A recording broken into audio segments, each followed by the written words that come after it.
everyone and welcome back to episode 12, yes, 12, not 11 but 12 of the Dragon Radar podcast. Last week we got the episode number wrong, but who cares about that? This is episode 12, we're back again with the host, Heeroh and Ajoten. How are you doing today, sir? I'm doing very well for episode 12, our 12th discussion. It is.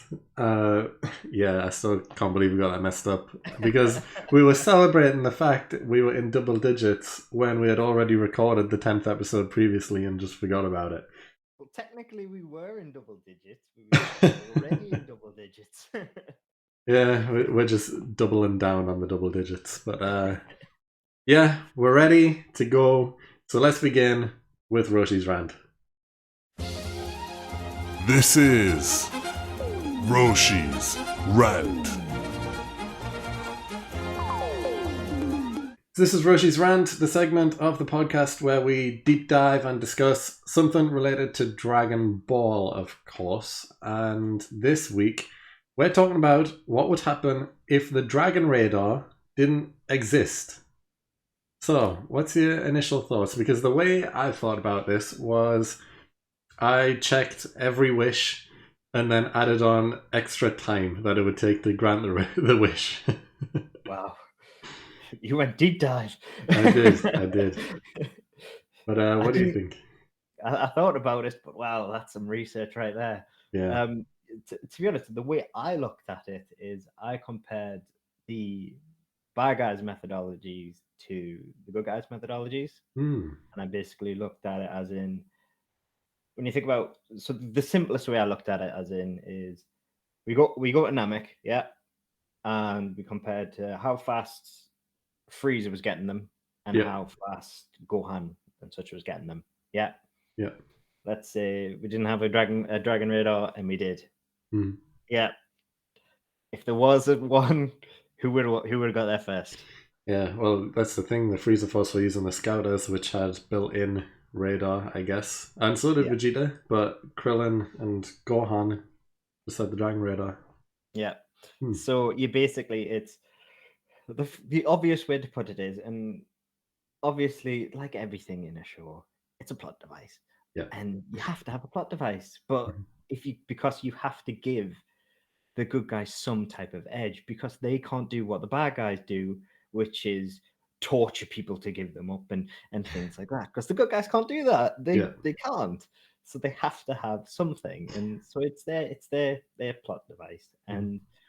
And I think it's a fair way of doing it, because I mean they've some form of Dragon Radar has been about since original Dragon Ball. I mean, the Red Ribbon Army have had some, even have them, and they had their giant ones built, the global Dragon Radars that they used to have and everything. So everybody's had some form. But I think it's fair that the Z Warriors have had one. I don't think they've had any massive edge, because I think that both the bad guys have had a way and the good guys have had a way to get them. So I don't think that there's really been any massive boost of the good guys having it, despite when you think about it, you think, oh, they've got the Dragon Radar, so it's easy for them. But when you think about it, pretty much every bad guy has had a way to find it in some way when they've needed to, really, for the most part. The most part, like you've had Zamasu, who's obviously got God Key, so he got the Super Dragon Balls like that. You've got the Freezer Army, they've got the Scouters, Red Ribbon Army, they had their Global Dragon Radar. Like a lot of them, they've all had a lot of ways to find them. So it's been relatively fair across the board. But if they didn't exist for just the Z Warriors, then it would have been over so many times. Yeah. The main one that I think would be the most impactful, because during Dragon Ball, yes, the bad guys search for the Dragon Balls a lot to make wishes. And the only time, well, I mean, the outcome would still happen either way, because a lot of the bad guys did make wishes in original Dragon Ball, so it doesn't make a difference there. The main one that I've been thinking of the most, which would pretty much end the show or completely change the show, is right at the start of Dragon Ball Z. because the good guys use the Dragon Balls to revive Goku before Vegeta and Nappa arrive on the planet. They've got 1 year to train after Goku dies because Piccolo kills Goku and Raditz with his special beam, and they find out Vegeta and Nappa arriving in 1 year, and yeah, they gather the Dragon Balls and summon Goku back to life in time for Vegeta and Nappa arriving, which wasn't quite perfect timing. He got there slightly late, but he still got there to make a big enough difference. If they didn't have a Dragon Radar for that, it's very likely Vegeta and Nappa would have arrived, defeated the Z Warriors quite easily, because Nappa was handling them all on his own, pretty much. So if for whatever reason Vegeta needed to help out, he would have killed them all, and it's very likely they would have just taken over Earth. And yeah, the entire show would have changed right then. If every Z Warrior was dead because they didn't have enough time to find the Dragon Balls, Goku wouldn't be wished back to life in time. And it's very likely Vegeta would have taken over, and that would have been it. Everyone would be dead. That's by far the biggest change by not having a Dragon Radar. Fair, yeah. I mean, I think another interesting one is no Dragon Radar. You could argue that Bulma and Goku might have never met. Ooh, yeah. And that would mean that arguably, you could argue that these are the two most important characters in Dragon Ball. Yeah. Bulma and Goku. I didn't even think of that, because I was focused more on the wishes that were made, not just them finding each other because of the radar. Now, I think it would be a controversial thing for me to say that these two are the most important characters in Dragon Ball, but can you agree? Yeah. I like, agree. Tell me that you could get to the point that this show is at now without Bulma. You can't. Yeah. She is integral to so many arcs in this show. Yeah. She's one of the most important characters in this show, categorically. Even if you ignore her in original Dragon Ball, and she was very, very big in original Dragon Ball. Like in Z, she's huge. In Super, she's huge because of time travel and everything like that. She's played a huge part in every single of the series. Yeah.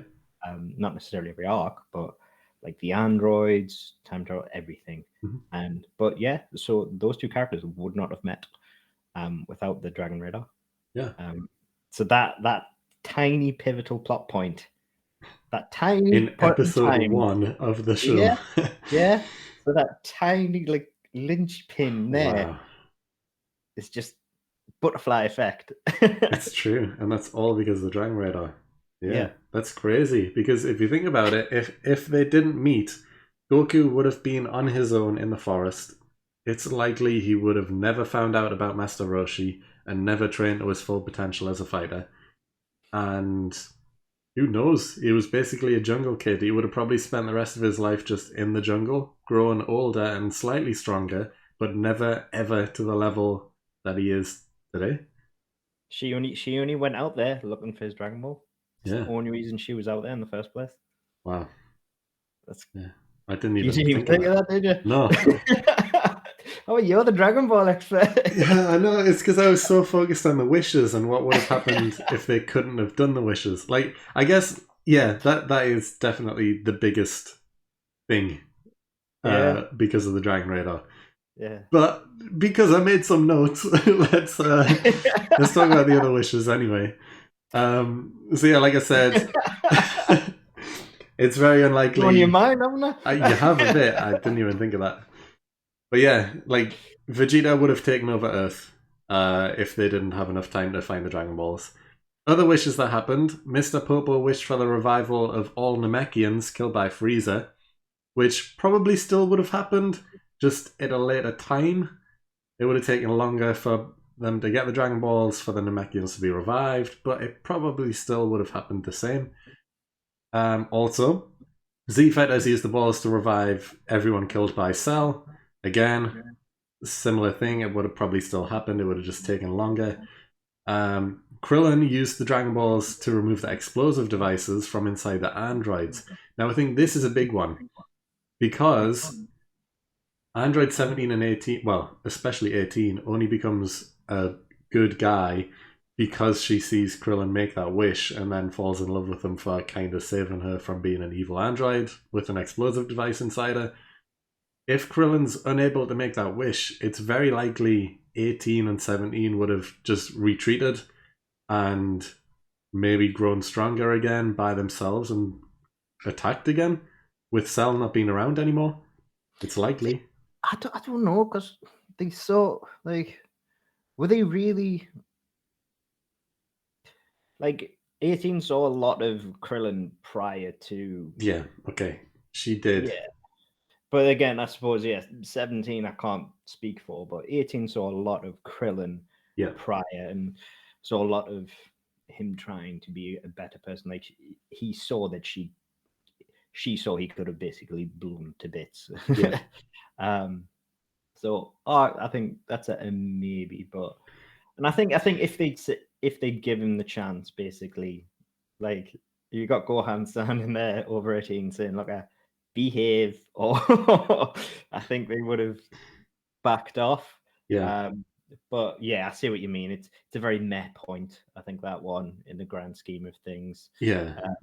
But Yeah. but no, I see what you mean. Yeah. Yeah, because it is likely, well, especially if 18 did still have the explosive device, even if she was with Krillin, we don't completely know how that explosive device would work. Would it go off at a random time at some point? Is she able to force it to happen? Something like that. Who knows?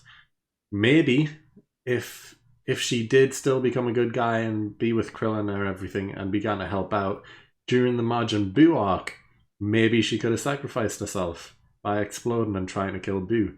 That could have been interesting. Who knows? Always works out well, blowing yourself up for Majin Buu.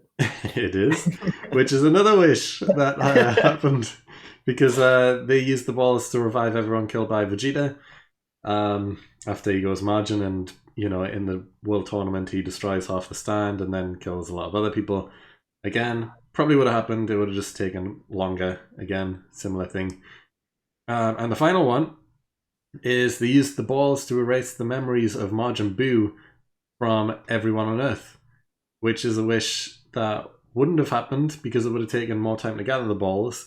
And during this extra time it would have taken to get the balls, it would have been impossible to, hide Majin Buu from people for that long. So they would have either had to keep him held captive somewhere, hidden from the world, or they would have had to send him away. And I don't think Buu would have just left. See ya. Yeah, he wouldn't have left. He wouldn't have went to a different planet. So it's very likely he might have just tried to attack them again. Yeah, just regress. Yeah. And yeah, that would have caused more fighting, and Vegeta and Goku. Well, actually, Vegeta would have still been dead. And yeah, it would have been up to Goku to then try and kill Majin Buu again. Interesting. Without the Dragon Radar, it would have just been. It's just such a necessary plot device. You need to have access to the Dragon Balls. Yeah. Fairly readily. Mm-hmm. It's just. I mean, it's also handy that Bulma does relatively collect them quite often. I mean, all the time. Yeah. Like, even in the most recent film, Broly, she started making a super Dragon Radar. So I think they're kind of prepping that as well. Did they explain what the difference is between that one and the old one? That it does the Super Dragon Balls. Right, yeah. Yeah. Come on. Yeah, of course. No, I thought no. Never mind. Let's carry on. Let's forget I said anything. But yeah, so it's like they're just kind of prepping in advance, but I think they're just, I think it's a necessary plot device that they have to have safe, because otherwise the bad guys are just always going to have the upper hand, because the bad guys are always going to be after. It's always going to be the main thing that the bad guys are after. I do think it's cute that in Broly film that they did get Frieza to not want invincibility and just the extra height. I did like that they did that. That they did change it a bit. I mean, technically, you could argue that Goku and Vegeta were the bad guys in the film for not wanting not letting Frieza get his height. They're the bad guys in that one. Just let Frieza have his height. I don't understand why he wanted that height, if I'm honest. Like, it seems out of character almost. Yeah, I don't know if I like that. I'm not sure I did. But no, I think whilst it is obviously a massive plot device, I think because the Dragon Radar isn't something, or the essence of the Dragon Radar isn't something that only the good guys have, and that everybody has some form of device to that degree. Mm-hmm. I think it's fair, and so I don't really have a problem with them existing.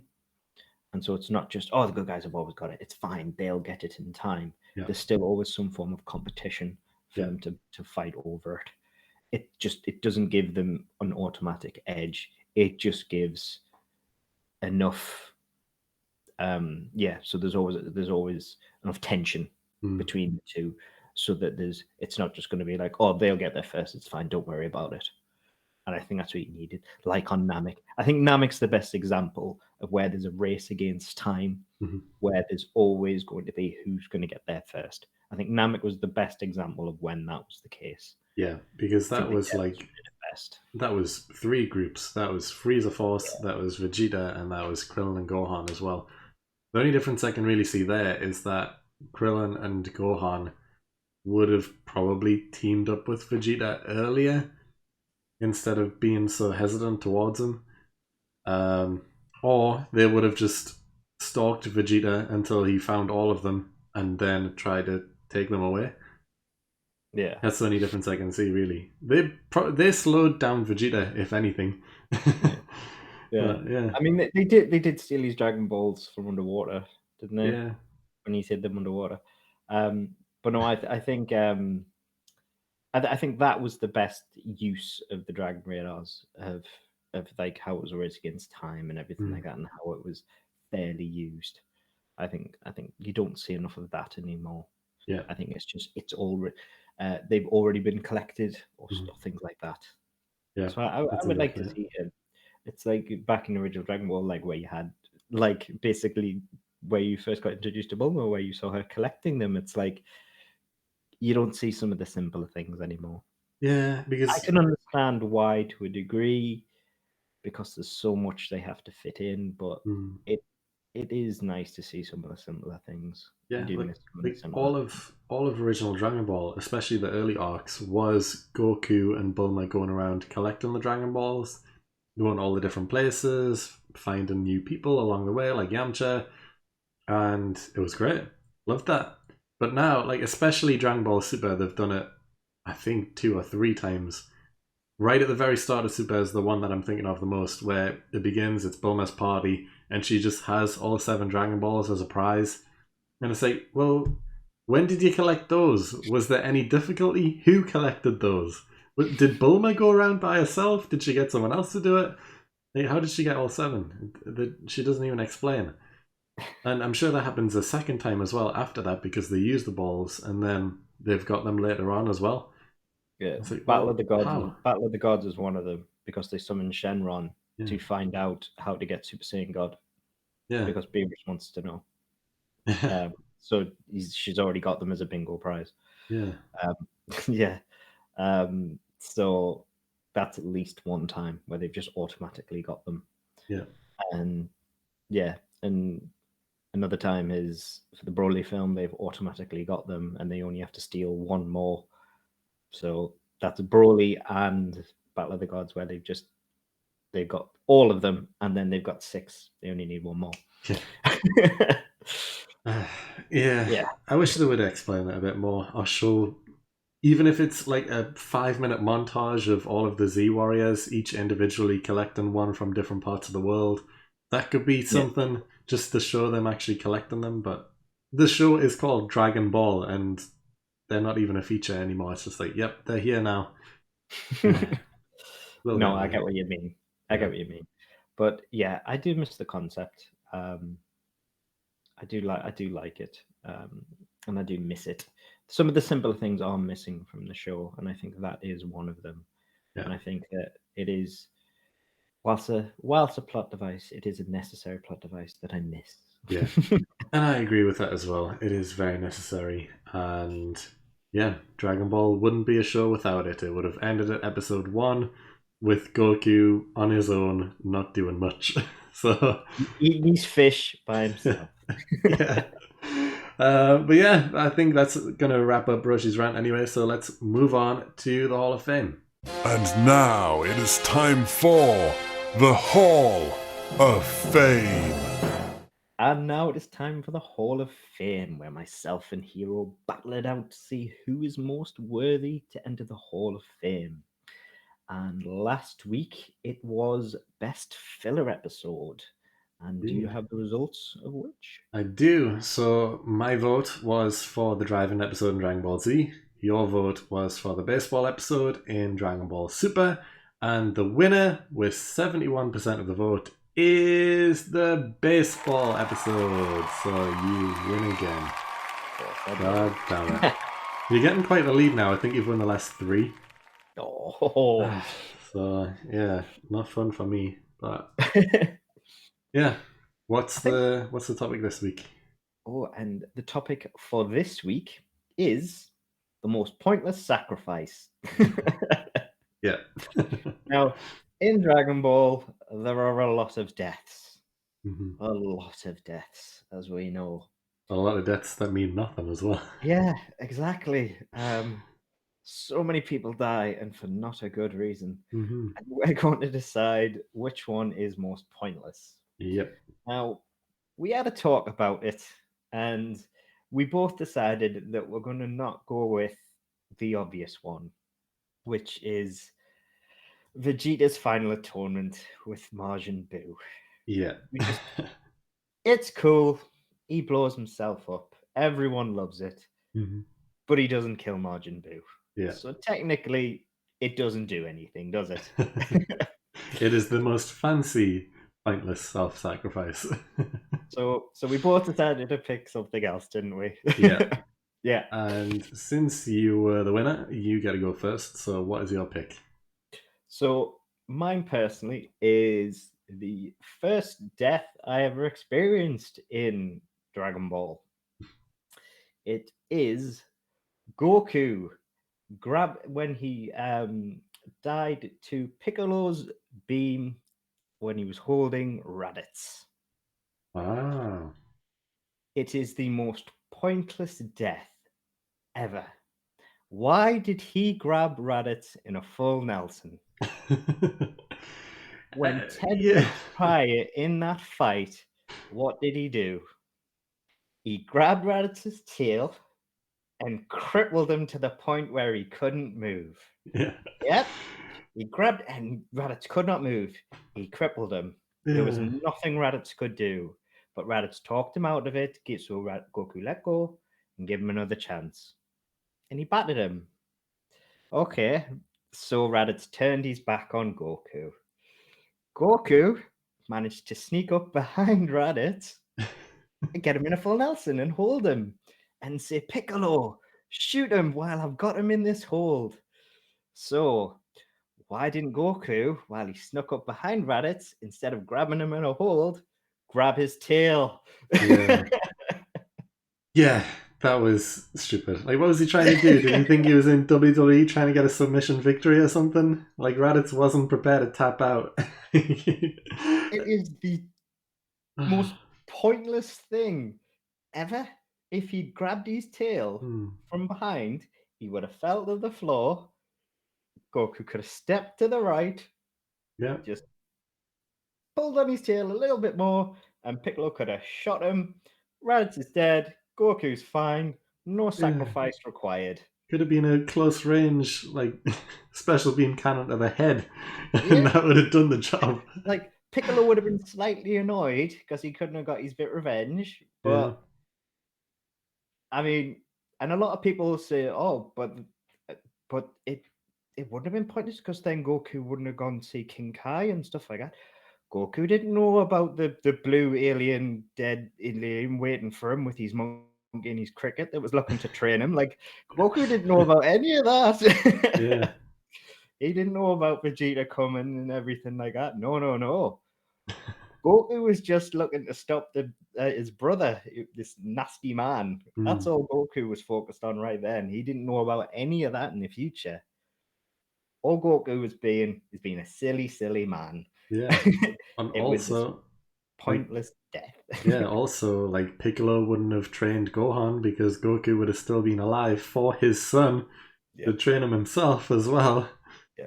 I guess the counter argument I have for this pointless death is that Goku would have never learned Kaioken to defeat Vegeta. But these are all matter of circumstances that happened after.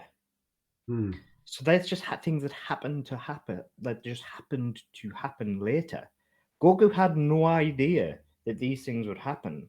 Yeah. As a result of his death. Yeah, I guess. So it's not related to the reasons for his death. That's true.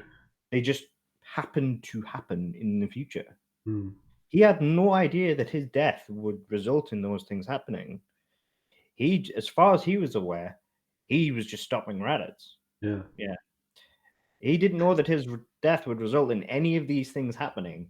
He had no idea what Vegeta was. He had no idea who King Kai was, or what the Kaioken was, or who Bubbles is, or anything like that. He didn't know about any of that. Just because that happened in the future is redundant. Yeah. Because you could then easily say, and he learned the Kaioken, and then he went to Namek, and then he went to Frieza, and then he was trained by Whis. It's like that all just happened in the future. All Goku was focused on at that minute was stopping Raditz. That's why he grabbed him. Yeah. He grabbed him so that Piccolo could shoot him. That's his only focus. So he could have stopped him by grabbing his tail. He could have, yeah. He didn't know anything else at that time. He's a silly man who got himself killed for no reason. That's probably also why Goku never attempts to full Nelson anyone ever again, because it was so pointless, and it technically worked, kind of, but also not really. Yeah, I mean, it ended up with positive outcomes later because of what happened, but the actual sacrifice itself was idiotic. Yeah, 100%. It was pointless and idiotic. It just happened to have good circumstance, like an outcome that was great. Yeah. Like, but yeah, the sacrifice itself was stupid. Admittedly, Raditz did have the upper hand on Goku. Kind of. Well, actually, I don't even know if I can really say that, because, like you said, Goku did grab Raditz's tail to kind of like paralyze him. So there was back and forth. Like, Raditz was stronger than Goku at this time, slightly, and it was Goku and Piccolo versus Raditz. But for the most part, Piccolo was standing charging up the special beam cannon. So he was standing above Gohan with his fist charged, getting ready to kill Gohan. Yeah. So he had his back entirely to Goku. So he had no idea Goku was there. So he was totally exposed to Goku. So Goku could have literally done whatever he wanted. Yeah, like if Piccolo didn't charge up the special beam cannon, both of them together attacking Raditz probably would have won anyway. Like Raditz, they say, is like the same power level as a Cyberman, which, the Z Warriors were, doing okay with. Yeah. Like Yamcha was doing okay against them. After a year of training, of course, after Raditz was there, but still, you would think Goku and Piccolo against one Cyberman without one extra year of training would have probably been fine. So against Raditz, it should be the same, really. So yeah, I don't know. Yeah, I kind of agree that was a point of sacrifice. Yeah, I mean, it's like I said, like. You can argue as much as you like about what happened afterwards, which is very useful. What happened later, but the death itself, pointless. There's no point to it. Yeah, he didn't need to sacrifice himself. They could have beat Raditz without that. Yeah, He didn't need to die. Yeah, or even if they just spent an extra minute thinking of some other way. Like, should we try to grab his tail a second time? Maybe. Crazy. Yeah. Yeah, I agree. That's a pretty pointless death. But for my choice, anyway, I have chosen Chaozu. There he is. His self-destruct on Nappa, because yeah, even the stuff that happened afterwards made no difference. It's not like, Chaozu didn't go to see King Kai and learn the Kaioken and then come back and destroy everyone. No, nothing happens. There is no benefit of Chaozu dying here, and nothing even happened from the death. So if somehow you don't know what this death is, Chaozu decides, okay, Nappa's killing everyone, or trying to kill everyone. I'm going to try and do something here. He jumps on his back, he flies into the air, and then he explodes, killing himself to try and defeat Nappa. Which, in theory, good idea, because at the time, everyone assumed Nappa was the stronger of the two Saiyans, because Nappa was the one doing all the damage, and Vegeta looked smaller and less powerful and was taking the back seat. So if Chaozu succeeded in killing Nappa, yeah, maybe that would have helped slightly. But all that it manages to do is kind of destroy Nappa's armor, but Nappa's kind of unfazed. He shows no signs of being hurt, except his armor is now gone. So yeah, completely pointless self-sacrifice. It didn't do anything. It didn't help in the slightest. And Chaozu's dead. I actually find it hilarious that, I'm actually going to support your case quite a lot here, is it's even more pointless because it actually encourages Tien to kill himself. Yeah, it does. Yeah, Tien goes all out and dies. It makes Tien so angry that he puts every last part of his energy and ki into the blast that nearly kills Nappa. Vegeta has to warn him and shout at him to block it because it would have killed Nappa. He has to block it, but it takes all of his life energy and he dies. Yeah. So I actually support your case there. Yeah. Chaozu's self-sacrifice makes Tien comes up. I never understand why King Kai does not teach all of them the Kaioken. Does he explain that? I don't think he does. He's just kind of, he trains them in other ways, which doesn't involve learning any new techniques or anything else. But they're all on his planet and getting stronger somehow. So I don't know what they're doing. Running around the planet 100 times a day, cleaning his car maybe, I don't know. But yeah, they're doing something up there. They did beat the Ginyas, so they did train. They did get stronger somehow, but it's never really explained because they don't learn anything new. But I always, I knew Chaozu would come up in this conversation. Like he had to come up, didn't he? Like it's just, of course. It's maybe apart from the atonement, maybe the most iconic explosion death in Dragon Ball. It's the only thing I think of when I think of Chaozu. It's like yeah, it is. As a character, like I don't remember anything about Chaozu other than that. Like he's arguably my least memorable character from the entirety of Dragon Ball for me. Ooh, potentially of the main gang, yeah, maybe. But I think he was in. But I know he was in original Dragon Ball a bit more, wasn't he? With obviously in the Crane School, is it? Yeah, the Crane School. He was with Tien. With because he's always been around with Tien, hasn't he? So so obviously he'll be around a lot more there. Mm-hmm. But for someone who's been with purely for the most, well, not purely, mostly Z and Super, he's pretty much forgettable, to be quite frank. Other than just going, and that's it. Literally that. He's by far the weakest fighter of the Z Warriors, because obviously there's people like Pilaf who's around as well. But not Pilaf, sorry, who am I thinking of? Oolong. Oolong, how did I get them two mixed up? Yeah, Oolong is obviously one of the gang as well, but he doesn't really do anything. He's not even around for the fights, so yeah.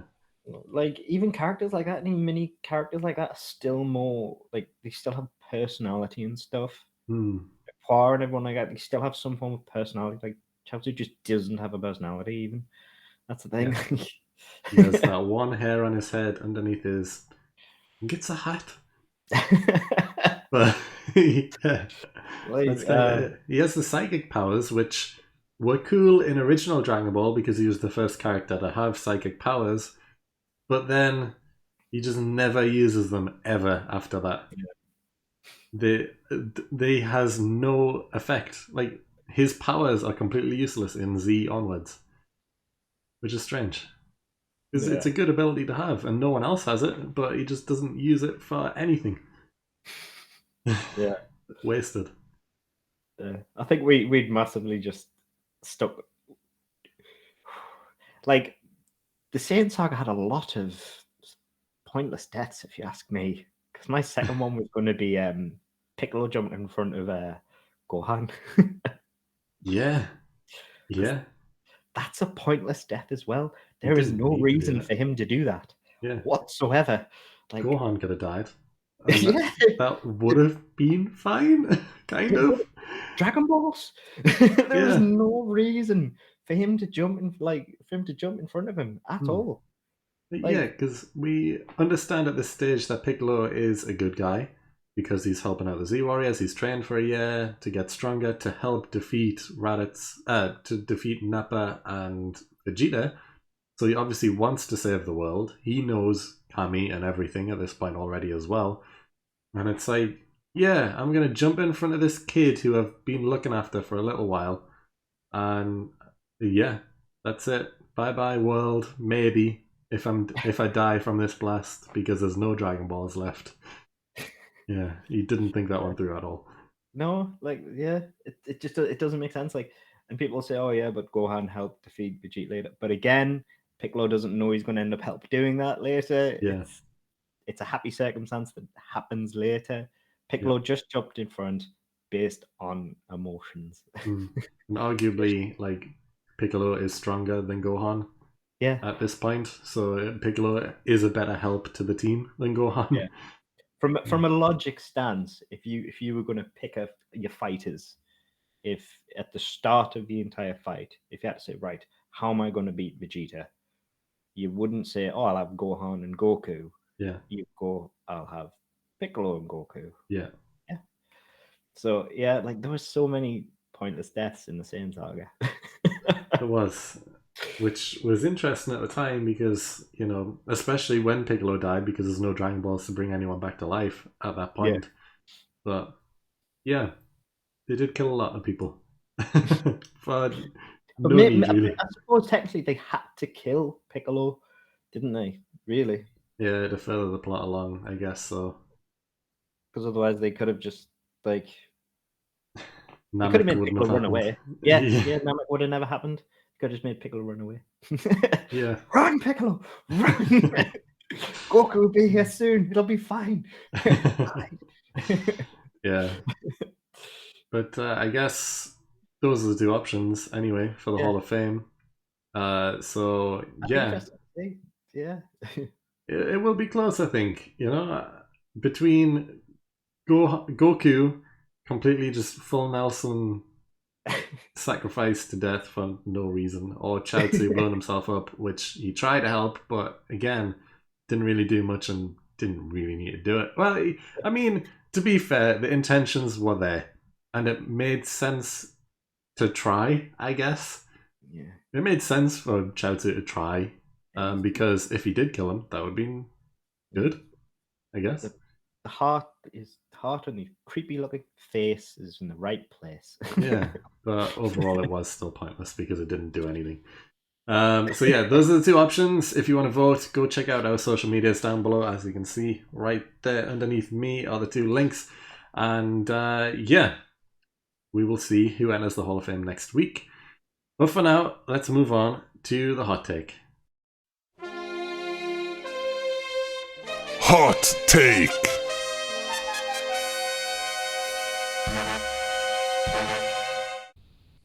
This is the hot take, the segment of the podcast where usually I search online and find a topic to discuss. But for 2 weeks in a row, Jordan, you have the hot take. I'm slacking. I need to get back on it. But yeah, you've got the hot take. So what are we talking about this week? Found a little den in the internet where there were a couple sitting. So for this week's hot take, it is. So oddly enough, we've been speaking about Raditz, and we're going to go back to him. So, Vegeta should have been replaced with Raditz, since a brother rivalry would have made more sense. Also, Raditz's transformations would have looked different to Goku's due to his hairstyle, while Vegeta's Super Saiyans just looks fairly similar to Goku's. Which is quite an interesting point. They would look very different. And I think Super Saiyan 3 would have been completely different as well, because they wouldn't make it long hair. Why would they do that? Yeah. You know what? I like this take. Yeah? I like it. Yeah. Because let's face it, we know Vegeta is one of, if not the best character in Dragon Ball. Everyone knows this. Even if they don't admit that Vegeta is the best, they know he's up there because he is a main character. But let's think if they switched around Vegeta and Raditz. Let's say they sent Vegeta to Earth to scout out the planet to destroy it. And he is the first person there. He finds Goku because, that is the mission. Retrieve Goku, Kakarot, to see why he hasn't blown up the planet. Vegeta goes down, finds him, kidnaps his son, and he has the power level of Raditz, and they defeat him. And they think, who the hell is this guy? What is he saying? Why is he coming to Earth? Why does he say that you are here to blow up the planet? All this stuff. They get on the scouter, and they say, there's two. They're on the scouter, and they hear, there's another 2 Saiyans coming soon in a year's time, and it's Raditz and Nappa. And then you find out Raditz is Goku's brother. And everything continues as normal, but with Raditz taking the place of Vegeta. Same attitude, everything else works, but he's his brother? Yeah. I actually like that. I think that could work. I really like that, actually. And there's another dynamic, because although the two would start off as enemies, similar to how they did, and it's like a rivalry to become stronger, they'll also have that family bond as well, where, they're related, and there'll be a lot of different dynamic interactions between the two compared to Goku and Vegeta, whereas that's a friendly rivalry in the end, and still is. It would be a sibling rivalry instead, and I think the dynamic would be slightly different. And it would be interesting. I kind of like it, Even though I love Vegeta as a character, I would be fine with that. I like the idea of a sibling rivalry. I'm okay with that. I don't like Raditz though. Yeah, but that's the thing. If it was just switched, everyone loves Vegeta. Or the voice, his voice grates on me and stuff like that. Like with tweaks, I think with tweaks it could work. Yeah, I would be okay with it. And yeah, I love my boy Vegeta. He's and I felt pain hearing him get defeated and stuff when you're saying that caused me physical pain. I'm just reading it back, the take. And I mean, his transformations, I imagine, would look really cool. They would be really extreme though. Imagine his Super Saiyan, his hair touches his feet. He could stab people with his hair. Yeah. I mean, the way I'm looking at it is literally switch Raditz and Vegeta's appearances around and names, but the personality of Vegeta and Raditz stays, they switch as well. So when Vegeta comes down, he is Raditz as he is in the show, and Raditz is Vegeta in the show. That's the only way I'm seeing it. Raditz, if he was the main guy instead of Vegeta, he has the personality of Vegeta. He acts exactly the same way. The only difference is it's Raditz instead, and it's the brother. Right. That's how I'm seeing it. Right. So we still keep our vote. So it's the dynamic. It's not necessarily the character that would change. Right. Yeah. So I'm seeing it as everyone would love Raditz then, because he's now like the annoying one. Well, I mean the prideful one. The only difference being he's not a prince, I guess. That would be interesting. I think it is. I think that would make more sense because it's. I think it is. It has become a meme where it's the amount of times where Vegeta said, "I'm going to stop chasing Kakarot. I'm going to stop chasing Kakarot and be my own warrior," and everything like that. Like it happened at the end of Cell Saga. He said, "I'm never going to fight again," and he said at the end of Boo Saga, he said, "You are the strongest one," and it's just the amount of times he said in some capacity he's either going to stop fighting or he's going to stop chasing him and everything like that, and it just doesn't happen. Yeah. Whereas in a sibling rivalry, it always makes sense to be able to be one up in each other, and that makes more sense. Whereas sometimes in Dragon Ball, it just seems to be Goku's just always wanting to be stronger. It doesn't really matter who, and Vegeta's just focusing solely on Goku, and it's just like it's just a meme. It's all it is, and it's like.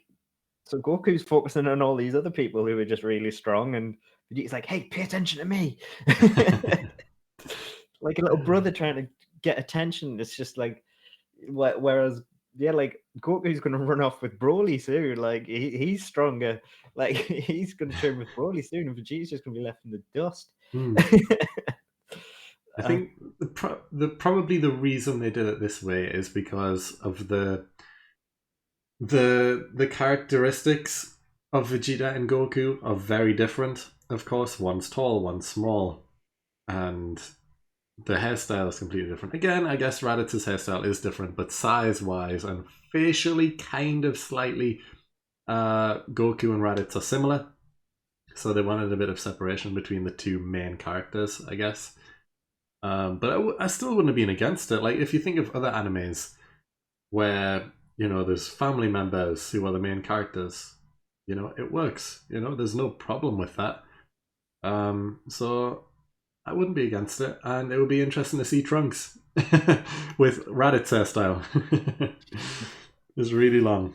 I mean, we kind of got a glimpse of that when he came out of the hyperbolic time chamber with his long hair. Would it be similar to that? Maybe. I would love that. But yeah, who knows? No, I think it's an interesting concept. I think it's not a terrible idea. But I like my Dragon Ball as is currently. Yeah. I don't want to mess with the formula too much, but I think it is definitely a meme that it's kind of like Vegeta, just please go do your own thing. You said you're going to do it so many times. Just please go do it now. It is getting a little bit tired. I think, and it's finally, and I'm really and I'm hoping that in the anime that it finally looks like he's going to do it, and I really hope that he really truly is now. And again, we follow the anime for the most part, you and me. Yeah. And we really hope that they are going to stick to that because again, they do differ. And I really hope that they do stick to that and that they do just give him his own, because he does seem to come into his own a bit more. Yeah. And I really hope they give that to him. Yeah. Yeah. I just really want him to get his own breathing space because they have been quite kind to him in Super. And I hope they continue to give him that. He hasn't been getting these super wins in fights and stuff like that, but he has been getting wins elsewhere. Yeah. In non-traditional fighting means, like in development, he's been getting wins, and I'd like to see him get it in that capacity as well. Yeah, and going back to Raditz specifically, if he took the place of Vegeta, I was thinking of more plot points that would change with that, and I think the main one that would change is the Frieza saga, because a lot of that is Vegeta trying to get his revenge on Frieza for destroying his planet. If this was Raditz instead, it's very likely that if Raditz returned to see Frieza, he would have continued just being Frieza's underling. You know, he doesn't it's not his. Well, it is his planet that got destroyed, but it's not his name planet. It's not. He's not a prince. He's not in control of the planet. He was just another Saiyan. So it's very likely he would have returned to be a slave, I guess, of Frieza. So that's interesting. That's a different plot point that would definitely change if the two roles were reversed. But it would also take a lot away from his Frieza interactions. It would make it a lot more underwhelming. Potentially, it just wouldn't really matter. It would just like all of Vegeta's hate towards Frieza is because of everything he took from him. Yeah, like he took his family, took his planet, took his lineage, everything. He was going to rule, and he took that from him, and he hates that. Yeah. Well, that doesn't matter. Like, sure, it doesn't matter. Like, none of that's an issue for him. The only thing he could possibly be angry about is maybe if they said his family was there when he blew up the planet, and he was angry about that. But that's a bit of a contrived plot point, and that's been played out. I mean, that's really played out plot point, though. Yeah, like the difference being though is that they could focus more on the kind of slavery aspect of Frieza and the Saiyans, and seeing Frieza belittle Raditz at every single opportunity, and Raditz just needing to kind of take it because he knows Frieza's so much more powerful, and that's why he works for him. You could see Raditz's like breaking point, I guess, where he finally turns on Frieza. That could be a whole arc in its own, where he decides to help Krillin and Gohan find the Dragon Balls to betray Frieza instead. And since Raditz will also know about the Ginyu Force, he will also need to help try and take down the Ginyu Force instead. That type of thing. Because we're thinking this here as Raditz is replacing Vegeta, so we're saying Raditz is as strong as Vegeta in this scenario. So yeah, seeing Raditz take out the Ginyu Force instead to try and turn on Frieza, that would be an interesting. Such a weird sentence. Yeah, it's strange, but I'm not against it. You know, I like the thought of Raditz as a character, and I don't think he got the screen time he deserved, because, like we say, he is related to Goku. He is his brother, and it's like he's a throwaway character that's involved in like the first maybe 15 at most episodes of Dragon Ball Z. But yet everyone knows Raditz. Everyone knows who he is. He was the character that changed the little monkey boy from original Dragon Ball into an alien. Space alien. Yeah. Like, and he was gone like that. Yeah. He wasn't around long enough. And then he's never brought back. Everyone's brought back in Dragon Ball at some point. Like, Raditz isn't. Again, he has such a pivotal point. His impact on Dragon Ball Z is as powerful as like Bulma meeting like Goku with the Dragon Radar. It's like, it's one of those things. It's like, it's such a pivotal point to Z and Super. If he's not a Saiyan, like none of the rest, not Z and Super can't happen. Like none of that can happen. Yeah. He's just like, hi, you're a Saiyan, bye, I'm dead. It's basically it. Yeah. Like Vegeta and Nappa can't exist, Frieza can't exist, none of that. Yeah. It's like, hi, alien, dead. The only thing that I think there's potential for Raditz to return is, I don't know if you've been keeping up with the manga at all. I only know bits and pieces myself, but currently, as of recording this episode, the most recent chapters are talking about Goku remembering his parents and how Bardock was fighting Gas at one point. And yeah, if this happens, if they bring Bardock back into it somehow, if they use the Dragon Balls to bring Bardock back to help defeat Gas, maybe Bardock could say to Goku, "Do you know you've got a brother? And then that interaction there of Goku being like, oh yeah, we kind of killed him. And then it's be like, I want to talk to him. And then maybe they have some sort of family reunion coming up in the future of the manga where Bardock wants to reunite with Raditz. And they could bring the three of them together because Raditz would have no chance in trying to kill Goku as revenge. That couldn't happen. So maybe they turn Raditz into a good guy after realizing, yeah, he is way too weak. But we can train you. Yeah. So there's potential for a Raditz return. Maybe. It seems maybe far-fetched, but who knows? They are definitely bringing Bardock back. So there's potential he could mention, I do have another son. So yeah, who knows? Yeah, I'd have to look into that again because I've only vaguely looked into the. As far as I've seen in the manga, is Beerus showing Vegeta destruction magic. That's as far as I went. Yeah, that's the furthest I've seen so far, I think. And I know about Moro and stuff like that. Yeah. But I haven't looked too far into it. Yeah, the most recent ones are just kind of bringing Bardock back into it and making Goku remember who Bardock is, which is strange in itself, but yeah. How? Because Bardock was the one who originally fought Gas, and now Gas is taking on Goku, and they're talking about him. And it's like, no, but wasn't he in a pod when he left? How does he remember? I don't know. I'm not sure. I haven't read into it properly, but I know that they're kind of teasing Bardock's return. So if that happens and reunite Goku and Bardock together, there's a chance they might mention Raditz. I wouldn't be against it. No, it'd be interesting. Yeah, but we'll see. Yep. But we've definitely got off topic anyway. Yeah. I think that's a whole other discussion. Yeah, and I think that's probably a good way to end the episode anyway. So yeah, we kind of, well, I guess to wrap up, I really like the idea of Raditz replacing Vegeta, which seems harsh to say, but I wouldn't mind it. It's an interesting concept. Yeah. Yeah.